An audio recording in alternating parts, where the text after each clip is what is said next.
Boa noite, boa noite, boa noite, boa noite.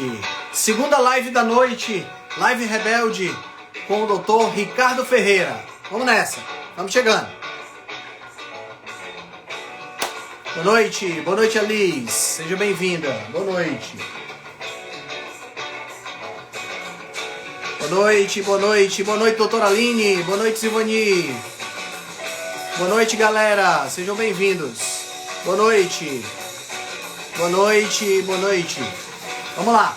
Hoje nós vamos bater um papo com o médico cardiologista Dr.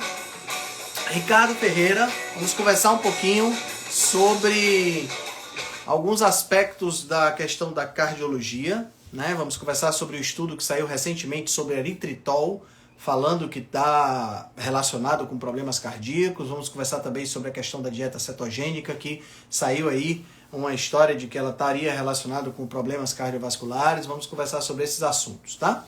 Enquanto o doutor Ricardo não chega, deixa eu ver se ele já está online.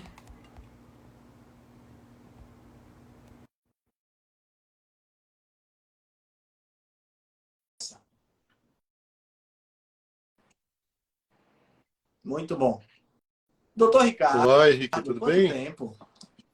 Acertar minha Tudo ótimo, meu amigo. Como é que estão as coisas por aí? Opa.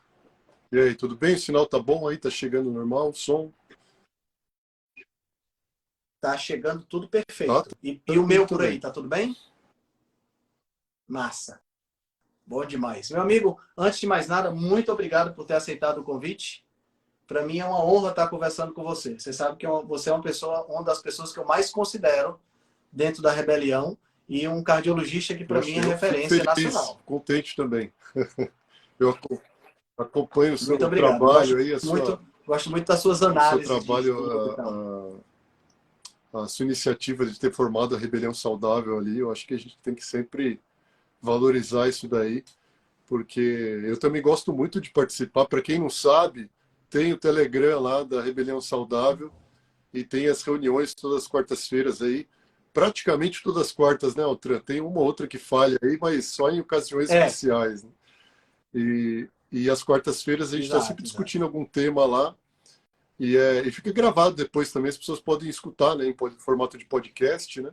Sim. E é muito bacana, a gente discute temas interessantes lá, sempre tem alguém falando. Quem mais fala é o Henrique mesmo, a gente fica escutando. Mas sempre tem alguns insights muito bons lá que a gente está sempre aprendendo alguma coisa. Muito legal. Muito legal. Cara, muito obrigado por ter aceitado o convite. É meio assim de última hora, né? Conversei contigo na semana passada, mas eu acredito que essa questão desses estudos, né, que andaram saindo agora, eu acho que é importante a gente abordar para o pessoal, porque causou muita confusão. Tem gente entrando em pânico porque usa eritritol e acha que vai morrer do coração no dia seguinte, né? Eu acho que vale a pena a gente ressaltar sobre isso. Mas antes da gente falar sobre o estudo em questão, se apresenta um pouco para o pessoal, fala um pouquinho da tua experiência, né? Por que escolheu cardiologia? Por que foi tão interessante? O que é que mais te chamou a atenção nessa área? Para quem aí, os seguidores do Altran, que ainda não me conhecem, eu sou médico, né? Então, eu sou cardiologista, né? Eu fiz a minha formação em cardiologia clínica e depois, na verdade, eu fiz 2 residências médicas, né? Fiz a residência de cardiologia clínica e depois fiz uma subespecialidade, que é a ecocardiografia, né? Uma residência de imagem dentro da cardiologia, né? Então, e depois acabei ficando, eu sou aqui do interior de São Paulo, né? Então, eu fiz faculdade aqui e acabei ficando na cidade onde eu me formei, né, eles me chamaram para ser médico professor assistente aqui na disciplina de cardiologia e eu acabei ficando, aí defendi meu doutorado aqui também na mesma instituição e estou aqui até hoje. Mas a cardiologia, decidir pela cardiologia, na verdade, quando a gente está ali na faculdade de medicina, é bem difícil de escolher, né? A gente fica, durante o internato, a gente passa em todas as especialidades e você sempre acaba se identificando mais com uma ou com outra, né? Eu já sabia que não ia ser cirurgião, porque o centro cirúrgico não me apetecia, o ambiente do centro cirúrgico. Então eu sabia que ia ser clínico, e dentro das especialidades clínicas eu gostei bastante da cardiologia. Eu acho uma área muito interessante mesmo. E meu pai também, na época da faculdade, meu pai teve problema cardíaco, teve que fazer uma cirurgia cardíaca, e isso acho que acabou influenciando também eu querer estudar mais essa parte aí. E estamos aí, no meio desse caminho Ah, todo, eu legal. bati com a low carb e Pois é, conta aí um pouco da tua foi história da mais ou low menos carb. em 2017, né? Eu sempre conto isso.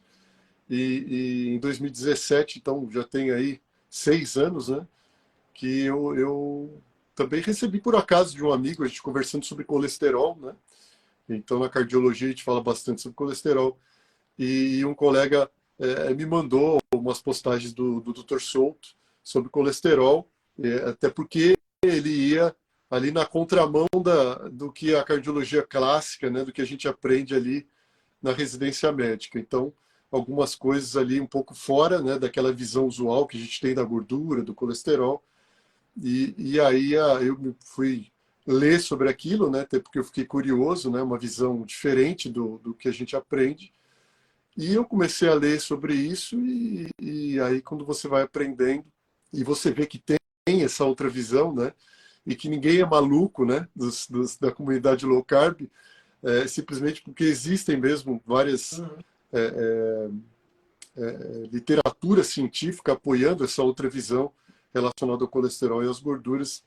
E então eu me interessei por essa parte e comecei a aplicar isso na clínica, ali com os pacientes e comigo mesmo, né?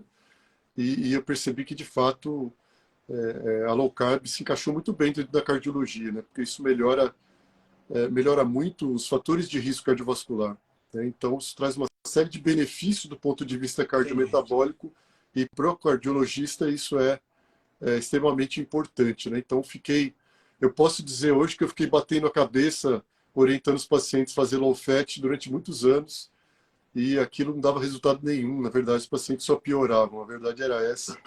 E aí, quando eu mudei a estratégia, os pacientes começaram a melhorar. Então, é por isso que aí eu estou nisso até hoje, né? Não só como praticante da low carb, mas utilizando aí no consultório como estratégia alimentar. E eu sempre falo nos posts, né? Existem outras maneiras saudáveis de se alimentar, a low carb é uma delas, né? Mas para muitos pacientes, no meu caso, no consultório do cardiologista, a low carb acaba encaixando como uma luva. Por quê? Porque a maioria dos pacientes que eu atendo tem síndrome metabólica, diabetes, são obesos. Então, não tem como fugir muito disso, né? Você pode fazer uma outra adequação, mas no fim das contas, vai estar sempre ali próximo com viés ali de baixo carboidrato. Entendi. Assim, hoje, pelas estatísticas, a maioria das pessoas É, está com esse tipo de problema, né? E é interessante porque se você está saudável, você tem uma dieta, vamos dizer, high carb, low fat, você está saudável, você é um atleta, etc e tal, você pode continuar com essa alimentação. Não vejo assim, eu vejo, né? Eu consigo ver uma inflamação, um negócio desse tipo. Mas assim, não é algo tão assustador quanto aquela pessoa que está com sobrepeso, diabetes e tudo mais, e que chega já com os riscos, os marcadores sim. de risco O que cardiovascular eu lá em falo, cima, né? quando eu atendo um paciente diabético e obeso, né, acima do peso, eu falo para ele, olha, existem várias maneiras de perder peso. Existem várias dietas que funcionam para perda de peso, até dieta de shake, né, a restrição de calorias. Mas se você tem diabetes, aí você precisa fazer low carb. Aí já não é questão de escolha, é uma necessidade, né? Então é diferente, é outra situação. Então, Exato. para você que é diabético, eu não vou escolher entre várias, não, você precisa fazer uma restrição de carboidrato para melhorar ou até colocar em remissão sua doença. Então aí já é uma necessidade, não é nem questão de escolha, né? É verdade. É verdade. Cara, vamos falar um pouquinho sobre esse estudo que saiu do Exato. eritritol, que foi publicado na Nature, né? Então, só o fato de ter sido publicado na Nature, então a gente já fica, por conta da fama da Sim. revista, não deveria ser assim, né? A gente deve, mas a revista Nature ela tem uma fama de escolher muito bem os estudos e tudo mais. E realmente esse estudo, pelas análises que eu vi, inclusive a sua, não foi um estudo ruim, né? Foi um estudo relativamente bem feito, né? Sim, Fala foi um um pouquinho estudo dele bem pra gente aí. trabalhoso, né? Se você vai ler na íntegra Pois o é. estudo, ele foi bem trabalhoso para os autores, né? Mas o problema não é que a gente aqui não vai tirar o mérito do estudo, mas o problema é que tem algumas coisas ali em que ele tropeça, alguns fatores de confusão, e que acaba, vamos dizer, comprometendo a conclusão do estudo, né? Então, no fim Uhum. das contas, ele pode até levantar algumas hipóteses, mas eu acho que a conclusão dele a gente não pode levar assim tão a ferro e fogo. Então, o que foi esse estudo do eritritol? Então, primeiro que, assim, o estudo, o cerne ali do estudo é um estudo observacional, então, para as pessoas entenderem que é um estudo observacional, não é um ensaio clínico, né? Não pegaram indivíduos e randomizaram para utilizar eritritol ou utilizar açúcar e utilizar placebo, coisa do tipo. Não, era um estudo observacional. Então, como que surgiu o estudo? Como que surgiu a ideia do estudo? Pela gente lendo lá, a gente vê que eles pegaram uma coorte de pacientes, lá, tal de, chamada Discovery, e eram pacientes que iriam fazer um procedimento, um exame diagnóstico de cardiologia, um cateterismo. Então, eles estavam investigando doença coronariana. Então, uma coorte de pacientes com essas características, pessoas que iriam fazer um cateterismo. E aí eles tinham vários dados dessa coorte de pacientes aí, que provavelmente um banco de dados desses pacientes que eles utilizam para fazer vários levantamentos, e isso vai gerar diversos estudos científicos. E aí, nesse banco de dados desses pacientes, eles cruzaram várias informações, dados que eles tinham, inclusive de exames laboratoriais, para encontrar associações com desfechos cardiovasculares, que é o MACE, que a gente chama. Então, MACE é uma sigla, né? Major Adverse Cardiovascular Events. Vários estudos que você vai ver em cardiologia, você vai encontrar essa sigla MACE, né? Que é uma sigla para desfechos clínicos. Então, é morte, infarto e AVC. Aí a gente usa essa sigla aí, MACE. Certo. Então, essa coorte aí tinha um acompanhamento de 3 anos, eles viram o número... Só uma pergunta, Ricardo. Essa mortalidade do MACE é por doença cardiovascular ou é Cardiovascular, todas às as vezes, eles causas? incluem mortalidade por todas as causas também. E aí, eles tinham esse acompanhamento de 3 anos dessa coorte aí de pacientes, e eles viram, né, a incidência de eventos desse mês, e aí eles viram associação com marcadores. E eles encontraram, nessa coorte, uma associação dos níveis séricos de eritritol com os eventos cardiovasculares. E era uma associação um pouco mais forte ali, que chamou a atenção dos pesquisadores.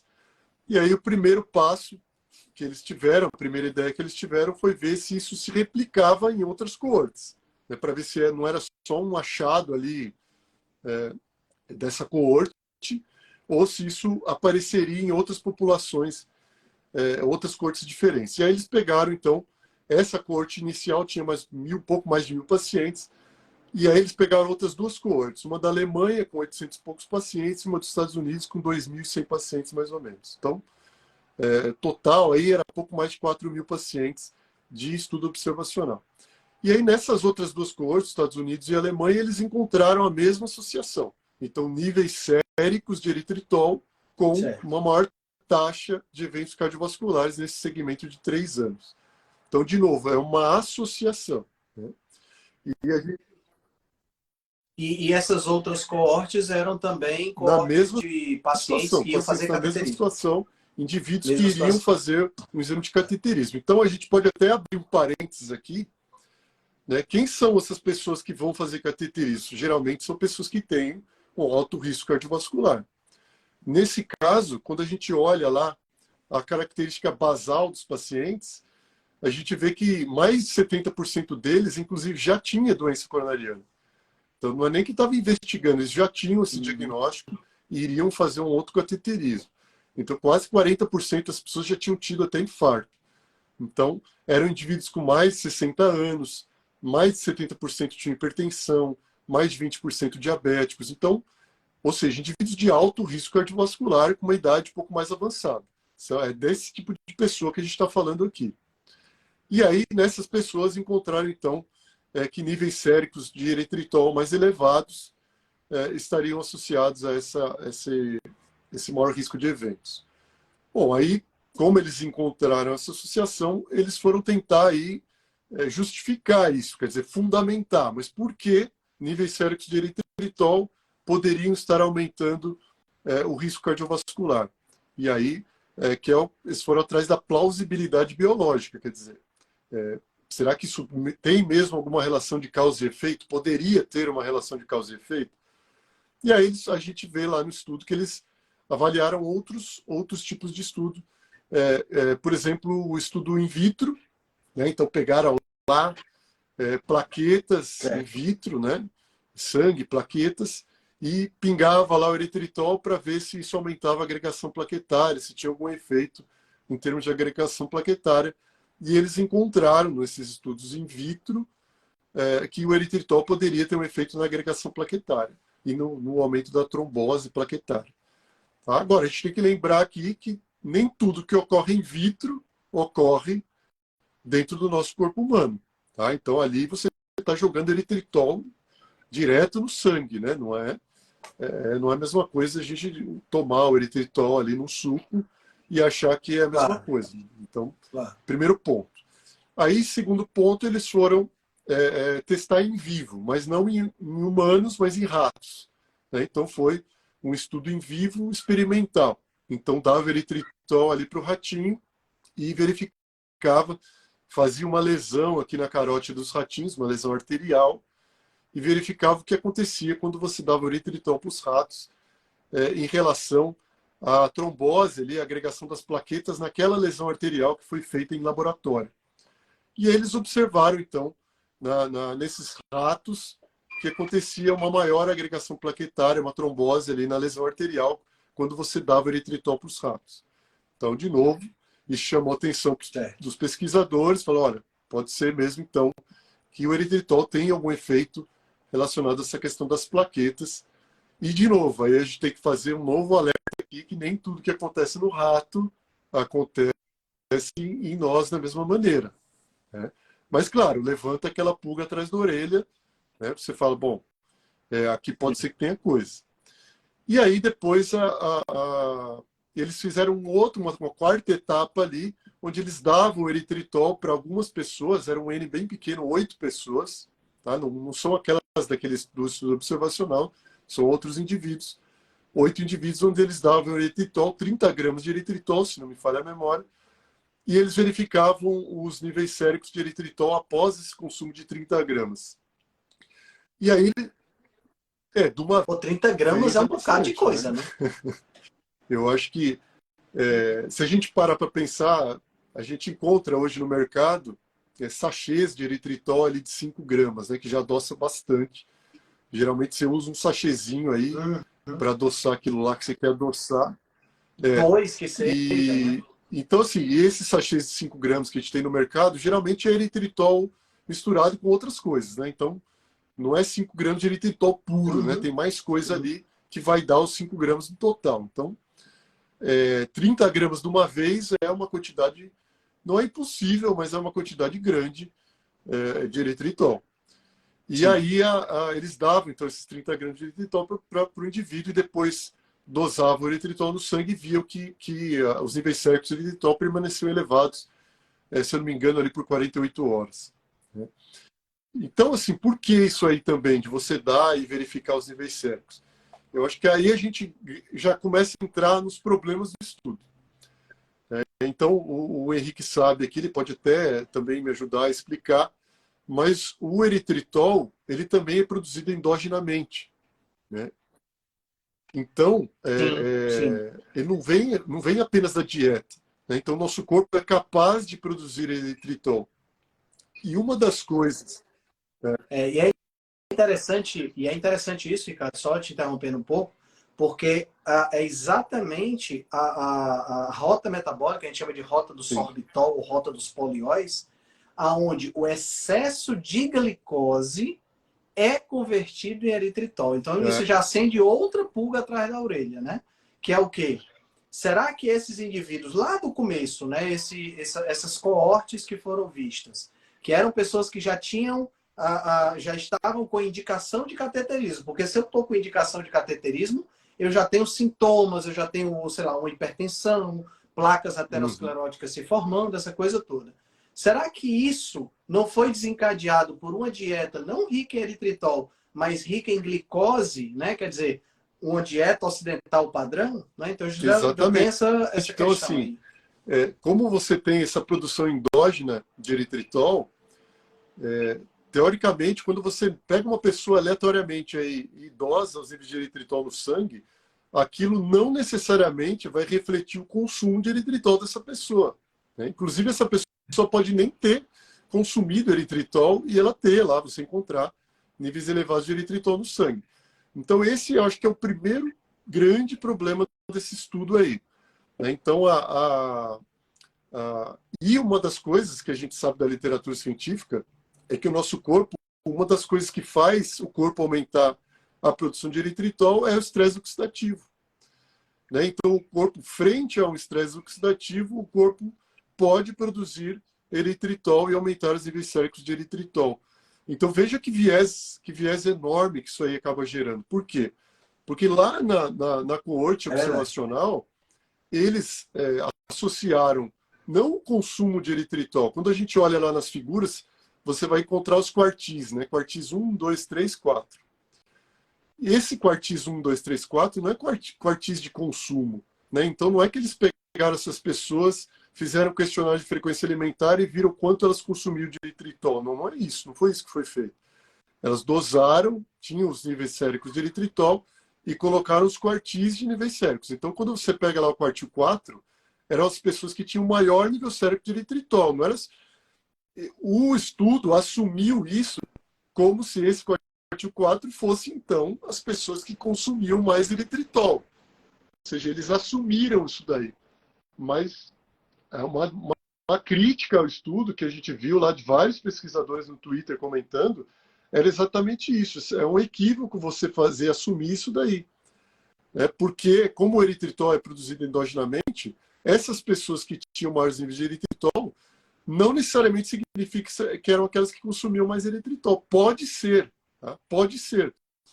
Mas como você mesmo falou, eram pessoas que tinham alto risco cardiovascular. Então pode ser que esses maiores níveis de eritritol nessas pessoas eram porque elas tinham estresse oxidativo aumentado. E até por isso elas tiveram mais eventos, olha só. Né? Então, é o que a gente diz, né, que a gente chama, e aí medicina baseada em evidência, de causalidade reversa. Né? Então, na verdade, a gente assumiu, os pesquisadores assumiram que o maior nível de eritritol poderia estar causando o maior número de eventos. Mas poderia ser o contrário. Essas pessoas têm maior estresse oxidativo, causando o maior número de eventos, e por isso elas têm os níveis elevados de eritritol, né, que é o que a gente chamaria de causalidade reversa. Então, as maiores críticas que eu vi de vários pesquisadores sobre esse estudo, todas elas acabavam nesse ponto aí, né, da possibilidade muito grande de causalidade reversa que a gente tem. Então... Na análise das coortes iniciais, eu não tinha um questionário de frequência perguntando quantos gramas de eritritol você usa por dia. Então, era a dosagem sérica, né? Só que como eles tinham esse estudo... Então, eles quiseram ligar todos os pontos, né? Então, você falou, mas a gente tem esse estudo aqui, que a gente deu eritritol para as pessoas e o nível sérico subia mesmo. Então, falando, não, mas o nível sérico pode subir quando você consome eritritol. Tudo bem, mas ainda assim, isso não exclui a possibilidade de que lá naquelas coortes, esses pacientes com maiores níveis séricos de eritritol poderiam, né, estar fazendo referência ao estresse oxidativo e não ao consumo. Você não tem como garantir isso. Esse é o problema, né? Então, fica complicado. Eu acho que, assim, é como eu falei, o estudo é grande, é bem feito e tal, mas mesmo sendo um estudo... Muitas etapas, né? Eles tentaram mesmo, cercar de todos os exatamente, lados mesmo tendo um estudo bem feito, né? Esse é um viés, vamos dizer assim, insolúvel, né? Não tem como você saber.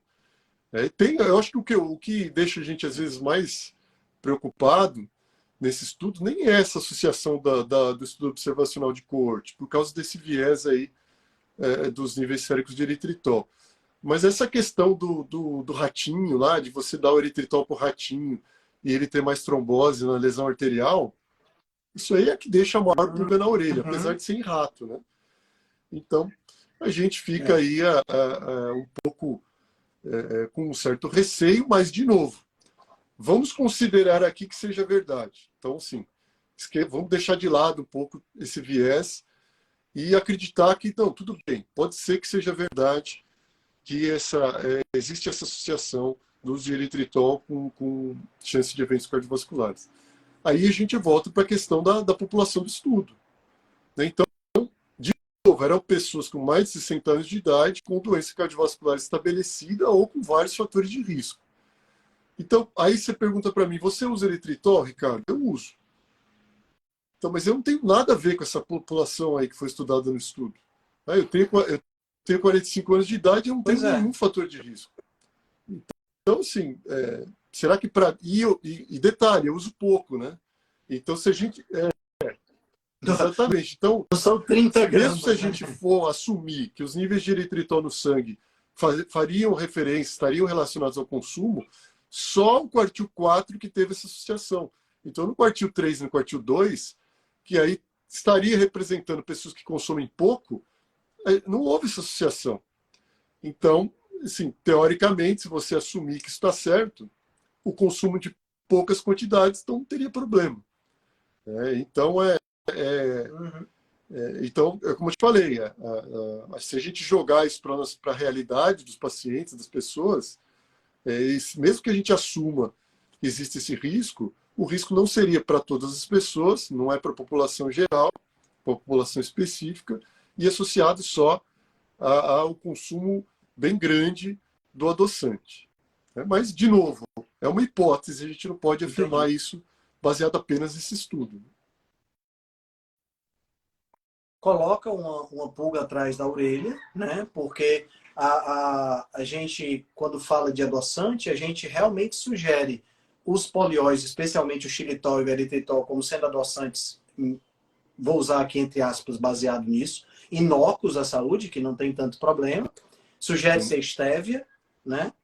Mas, ao mesmo tempo, isso tem essa questão da pulga atrás da orelha e nos coloca numa posição que é assim, para que realmente que a gente precisaria usar adoçante, né? Qual seria realmente a aplicação? Será que é necessário a gente adoçar as coisas? E aí já é uma outra discussão, não sei nem se você quer entrar, você falou que usa eritritol, eu realmente uso, prefiro estévia, eu uso aquela estévia boliviana, colondina, que é bem interessante do ponto de vista de não deixar sabor residual e tal.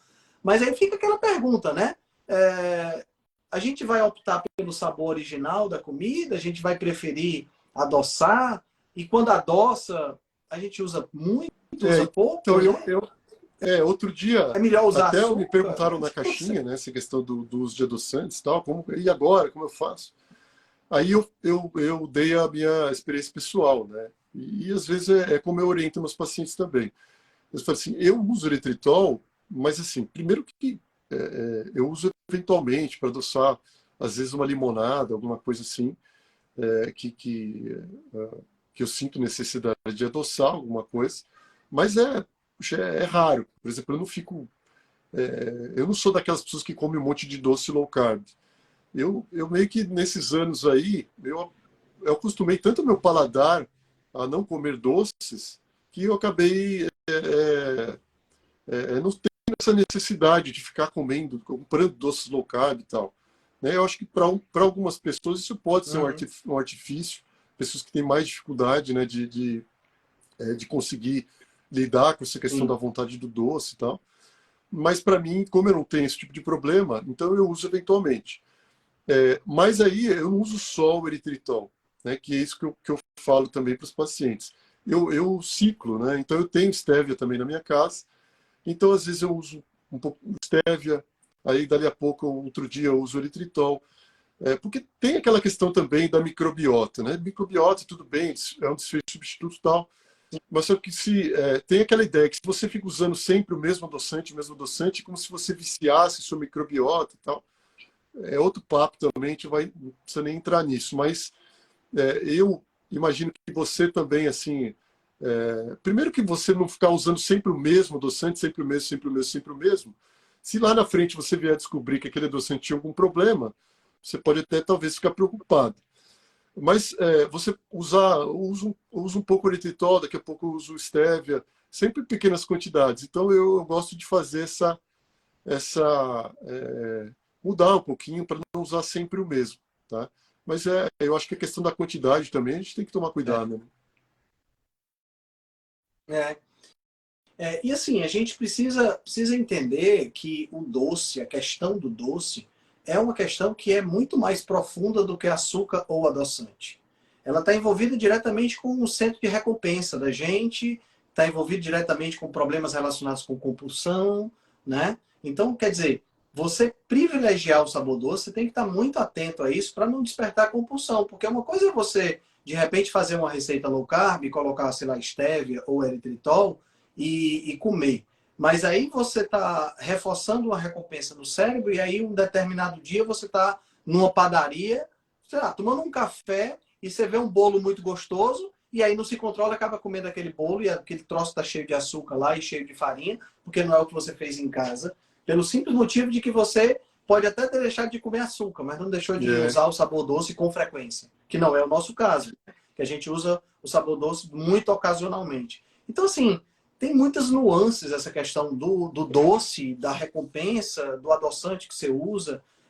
Não é uma questão simples de se resolver, né? Porque a gente vive numa sociedade, estava conversando sobre isso com o Felipe Viana agora, antes de conversar contigo, a gente vive numa sociedade que é viciada em doce, né? E o doce acaba sendo algo que não só vicia, como é aprovado socialmente, né? Você está no supermercado, ninguém olha para você estranho se você está dando um chocolate para o seu filho.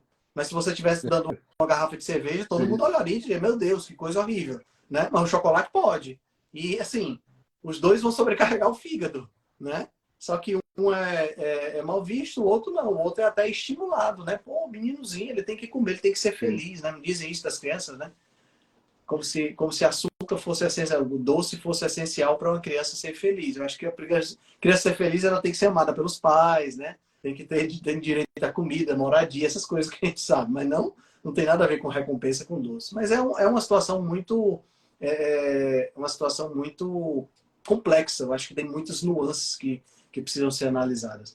Eu não deixaria de tomar eritritol por causa desse estudo. Imagino que assim, a gente tem que ter em mente que esse estudo ele não apaga tudo que a gente tem de publicado sobre adoçantes.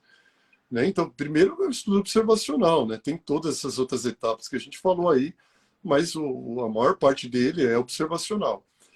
Então, se a gente pegar meta-análises que já foram publicadas no passado sobre adoçantes, inclusive com estudos clínicos, né? Não só observacionais, mas estudos clínicos, onde pessoas eram randomizadas ali para trocar o açúcar pelo adoçante. Né? Então, o grupo continuava utilizando açúcar e outro grupo de pessoas mudava para adoçante. E vários adoçantes, inclusive eritritol, stevia, etc. E nesses estudos clínicos, onde se fazia essa substituição e acompanhava os pacientes para observar marcadores de saúde, né, e marcadores laboratoriais, o que a gente tem de meta-análise desses estudos clínicos não mostraram aumento de risco cardiovascular. Né? Então, por quê? Porque nesses estudos os pacientes perdem peso, eles têm melhora do controle da glicemia, melhora de perfil lipídico. Então, eles têm melhora de marcadores de risco cardiometabólico. Então, como falei, a gente não vai apagar essas meta-análises que a gente já tem, apagar esses estudos, porque saiu um outro, né, que deu todo esse bafafá aí. Então, e é o que a gente vê na prática, né, Altran? Então, a gente que orienta os pacientes a fazer low carb, uma das coisas na low carb é você retirar o açúcar da sua alimentação. Retirar ou restringir, tá? Restringir de maneira significativa. Né? Então, outro dia a pessoa estava lembrando, não, mas você não come o chocolate 80%? Tem açúcar, né? Então você consome açúcar. Não, é bem pouquinho, né? Então, assim, mesmo quem faz low carb, eventualmente consome alguma coisa, algum produto, alguma coisa que contém açúcar, mas é uma quantidade muito pequena, então, na verdade, é uma restrição significativa de açúcar.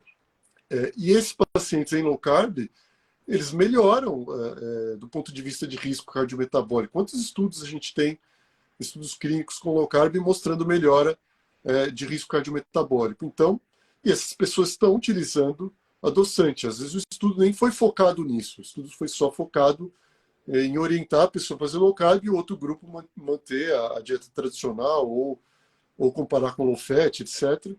E, de fato, nos grupos que faziam low carb, houve melhora, né, dos marcadores de saúde. E essas pessoas estavam utilizando adoçante. Então, se a gente pegar esses estudos clínicos, a gente para pensar e fala, bom, se o adoçante fizesse tão mal assim, então esses estudos aí teriam que ter evidenciado alguma coisa. Né? E não é o que acontece. Sim, então, sim. de fato, a gente tem que parar para pensar nisso aí também, né? Que estudos clínicos têm sempre mais peso do que estudos observacionais, e a gente tem na literatura um monte de estudos de pacientes em dieta usando adoçantes e com desfechos bons, né? Então, Sim. E é interessante também uma outra coisa que estava até conversando com o Dr. Adolfo no live que a gente fez, que a gente também existe uma tendência a se usar a ciência de uma forma exata como ela não é, né? Do tipo, eu vi o estudo fala que eritritol aumenta o risco, etc e tal. Vamos imaginar que o estudo seja 100% verdadeiro. Mesmo assim, não é uma garantia de que se eu usar eritritol, eu vou ter o mesmo problema.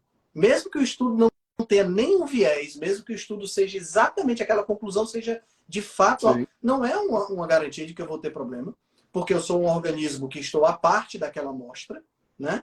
Então, é o primeiro ponto. E o segundo ponto, se eu for ter problema, quanto de vida realmente eu vou perder ao usar o eritritol? Será que vai ser 1 minuto, 2 minutos, uma semana? E essa vida vai ser perdida não é no meio. Eu não vou perder a minha vida agora e depois eu volto mais velho. Não, eu vou perder a vida lá no final, quando eu já vou estar morrendo.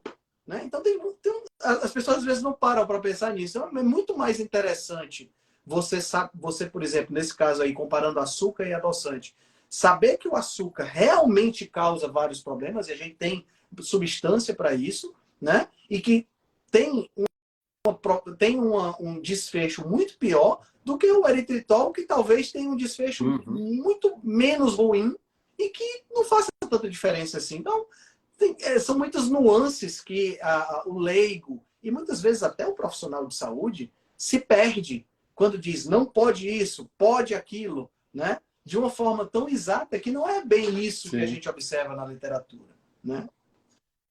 E acaba causando essa grande confusão, né? As pessoas se desesperando, porque também a gente tem É uma isso que eu ia mídia que falar, né? Na ajuda, né? verdade, Que a faz... gente, A mídia pô, ajuda, a né? mídia não colabora, né? Cada manchete que solta é que deixa as pessoas desesperadas, né? E as pessoas não têm a É. obrigação de saber interpretar estudos científicos, nada disso, né? A maioria da população é leiga nesse sentido. E aí, lê a manchete, lê uma matéria de um jornal, de uma revista para público leigo e se desespera, né? Então, é complicado, né? Se a gente se colocar no lugar das É. pessoas também é complicado. E falando em manchetes, Exato, exato. manchetes que levam as pessoas ao desespero, a gente entra no segundo estudo, que é o da cetogênica aí. Exatamente. Que foi essa outra manchete. Assim, o estudo nem é um Sim. estudo ainda, não foi nem Não, publicado, esse, né? esse, esse daí é Que, assim, que... igual a gente acabou de falar do estudo do eritritol, falando que era um estudo bom, tal, foi bem feito, tal, pelo menos é um estudo bem feito. Tudo que a gente falou de bem desse primeiro estudo não se aplica a esse segundo da cetogênica. É um, é um estudo ridículo, parece uma É piada. verdade. Se você vai ler o estudo, é realmente É, ridículo. Né? Não sei se você chegou a ver lá, mas é o que a gente tem disponível, né? Como você falou, ele nem saiu. É um nem press saiu ainda, é um release, a gente não tem press na release, né? totalidade ali, mas o que a gente tem publicado nos portais, por exemplo, no Medscape, puxa, é ridículo, né? Assim, eu nem quis fazer nenhum post sobre esse estudo, que eu acho que ele nem merece, assim, de tão ruim que ele é. De tão ruim que ele É. não merece tanta atenção, né? Mas só para o pessoal entender, foi um estudo que foi apresentado em um congresso, né? Não está ainda na revisão pelos pares, foi feito com uma amostra, um questionário feito, e a partir desse único questionário se teceu um fio assim de associação, que é a coisa do nível de dizer que o número de filmes do Nicolas Cage aumenta a morte por afogamento. Não tem umas correlações assim dessa, bem espúrias? Então é uma coisa mais ou menos assim, um negócio assim, surreal. Como é que... O que eu acho mais interessante, sabe, cara, a gente pode até nem discutir esse estudo, porque eu acho que não vale a pena, mas é discutir por que que isso tem espaço em congressos para ser apresentado. Então, não, esse daí é muito rápido de discutir, né? Então, só para as pessoas entenderem, é um estudo observacional também. Eles pegaram um banco de dados lá, que é o UK Biobank, né? Que é um banco de dados, tem mais de 500 mil pessoas lá do Reino Unido. Então, eles têm esse banco de dados e eles usam para tudo, né? Então, tem um monte de... É tipo o banco de dados do Women's Health Study, o WHI dos Estados Unidos, né? Todo ano a Harvard publica não sei quantos estudos. Só esse UK Biobank, eles têm essas 500 mil pessoas lá no Reino Unido acompanhadas por mais de 10 anos, né? Então, uma coorte prospectiva. E aí eles têm um monte de dados dessas pessoas e eles ficam usando para fazer publicações.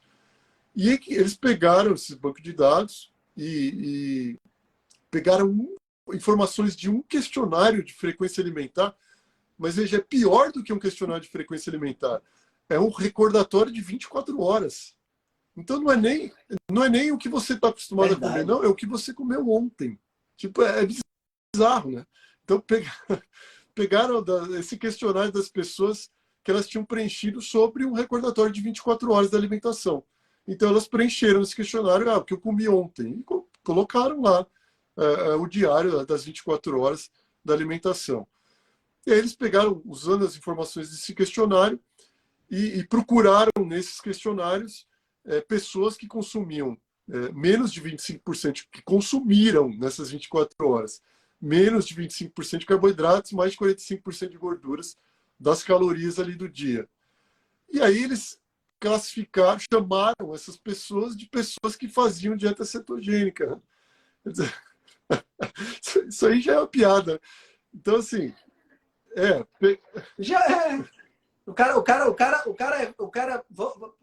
pegar o extremo. O cara tem uma dieta totalmente high carb, mas nesse dia calhou dele ir para uma churrascaria e comeu muita carne. Pronto, ele já faz dieta cetogênica. Então, e aí, assim, pegaram essas pessoas que tinham comido dentro dessas características nessas 24 horas e chamaram essas pessoas de pessoas que faziam uma dieta keto-like, né, como se fosse cetogênica, ou seja, com pouca quantidade de carboidrato, maior quantidade de gordura.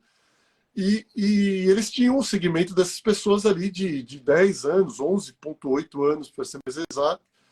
E aí eles viram o número de eventos cardiovasculares nesses 11 anos de segmento. E aí relacionaram com esse questionário de 24 horas da alimentação delas. Então, o que seja, eles pegaram um questionário de um dia da alimentação dessas pessoas, um diário, e consideraram que nesses 11 anos as pessoas comeram da mesma forma.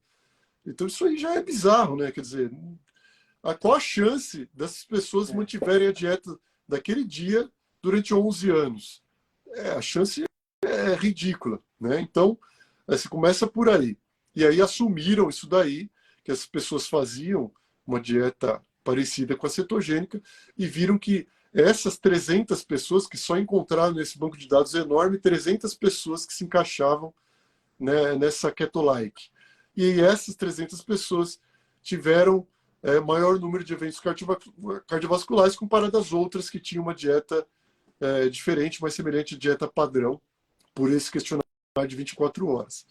E aí eles, tentando justificar essa diferença, foram olhar os exames de sangue, né, colhidos uma única vez, também nessa coorte, e aí eles viram que essas pessoas da dieta keto-like tinham níveis maiores de LDL. Aí você fala, puxa, deve ter sido níveis maiores de LDL, bem maiores, né?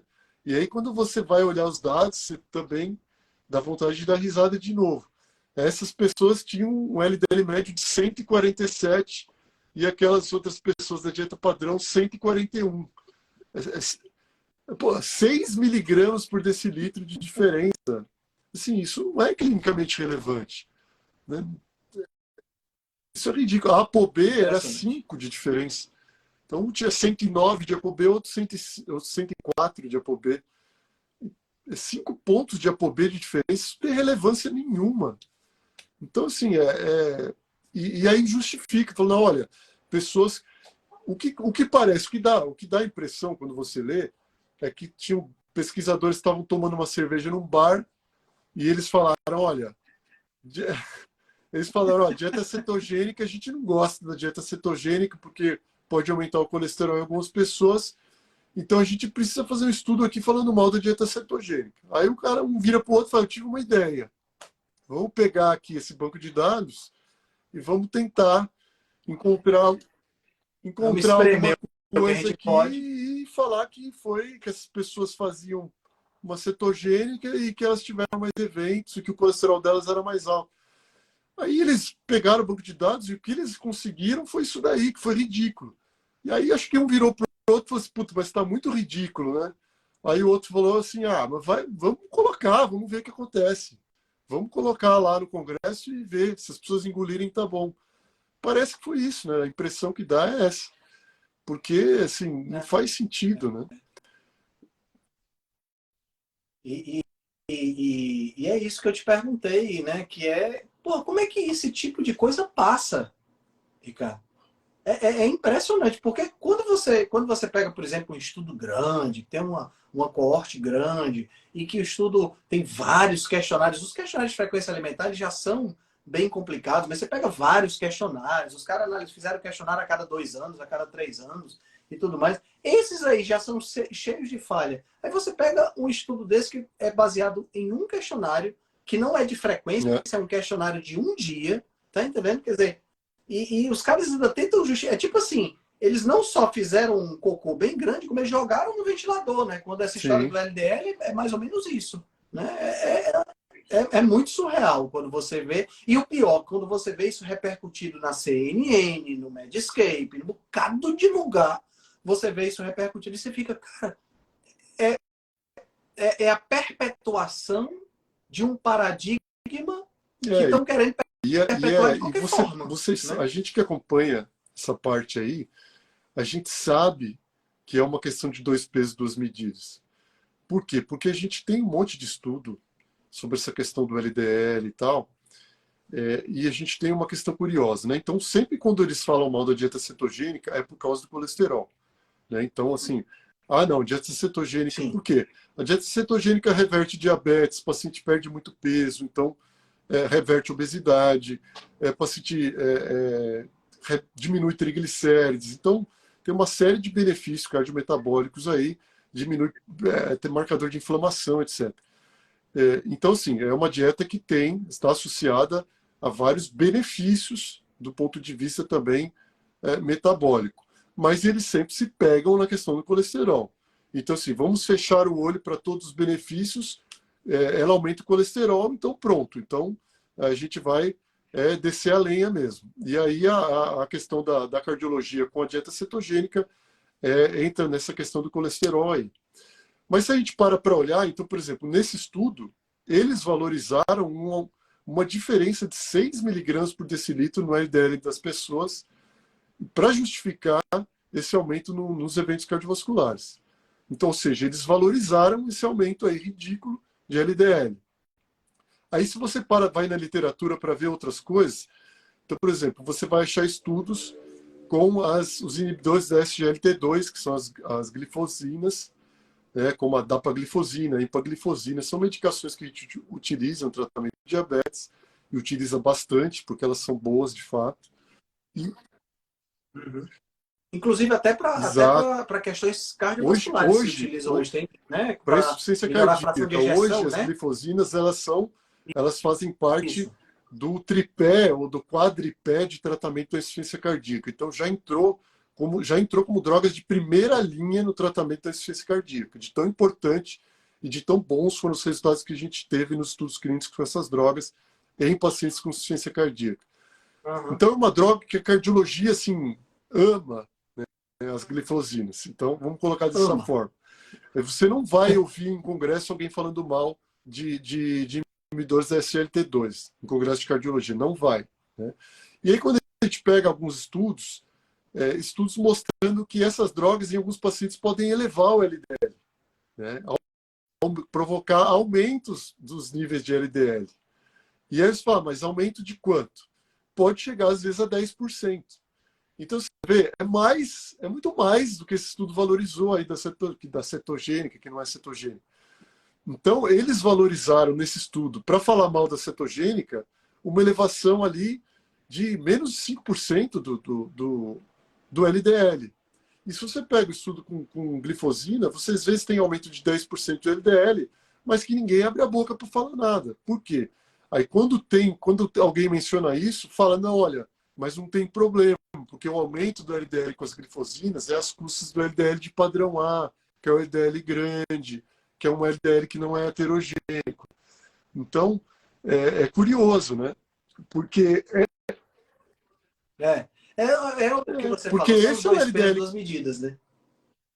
é o LDL grande, é o LDL menos heterogênico. Então, é a mesma coisa que ocorre nos inibidores da SGLT2.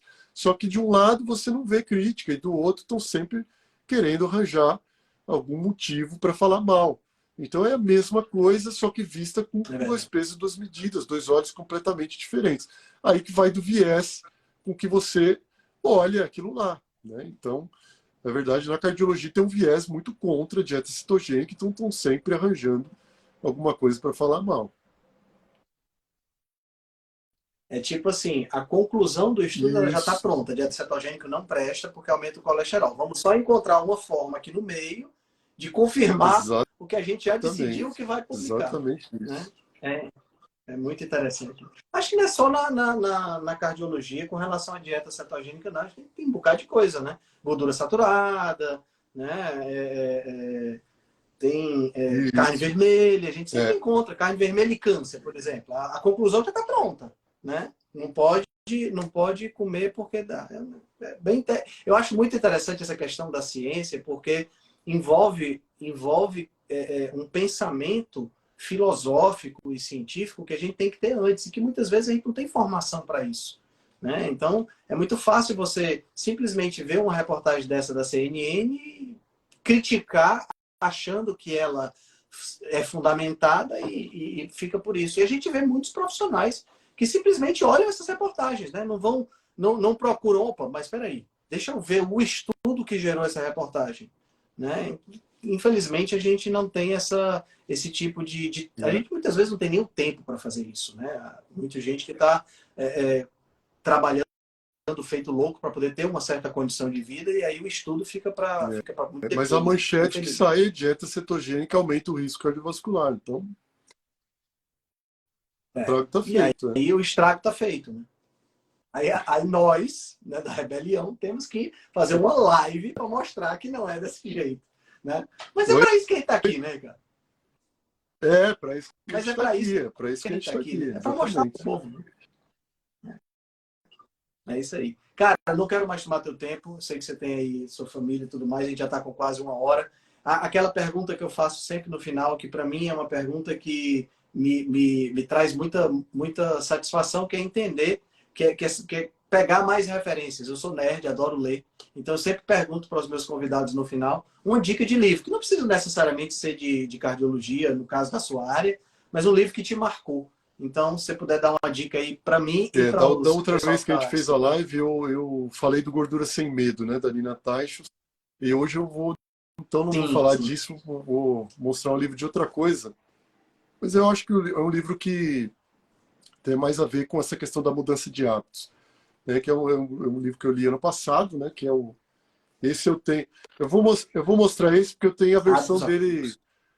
impressa, né? Que tem muito livro que a gente tem a versão eletrônica, né? Mas esse eu tenho a versão impressa, que é Hábitos Atômicos, né? Então, do James Clear. E eu acho esse livro interessante porque, assim, primeiro que ele é de muito fácil leitura, né? Um livro bem objetivo, né? E ele dá, além dele ser interessante, né, em relação a essa questão de abrir os olhos das pessoas para a importância das mudanças de hábitos, ele dá também uns hacks ali, né? Algumas dicas, né? Para quem quer, para quem está tentando, para quem está com dificuldade, né? de modificar os hábitos. Então ele põe alguns pontos ali bem objetivos, né? Meio que ensinando algumas coisas que você pode fazer aí, aplicar de forma prática na sua rotina para tentar melhorar os seus hábitos, mudar os seus hábitos e melhorar a saúde. Então, é um livro legal, fácil de ler, de fácil leitura. Para quem não leu ainda, eu recomendo. Aí o Hábitos Atômicos. Show de bola. Show de bola. Meu amigo, muito obrigado pela sua participação, obrigado pela disponibilidade de tempo e nos encontramos na próxima queria reunião da só deixar um Rebelião. convite aí para o pessoal, que no sábado que Ah, por vem favor. eu vou palestrar lá no evento da Brasil Low Carb, né? E esse Ah, sábado agora, verdade, né? que Próximo. legal.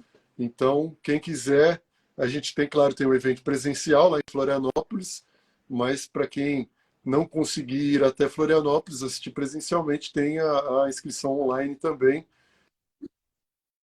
Isso, eu estou inscrito online. Vou participar, mas E vou aí estar eu vou virtual. falar, claro, vou falar lá sobre gorduras, colesterol, aterosclerose. É até um pouco do que eu já comentei lá na Rebelião Saudável, e eu vou apresentar lá para os colegas lá em Florianópolis. Muito legal, cara, muito legal. Acho que vai ser uma palestra show. Parabéns por ter sido convidado e muito obrigado por ter aceitado o convite de estar aqui hoje. Boa noite aí para todo mundo. Tchau, Valeu tchau, demais, meu Tom. amigo. Forte abraço. Boa noite.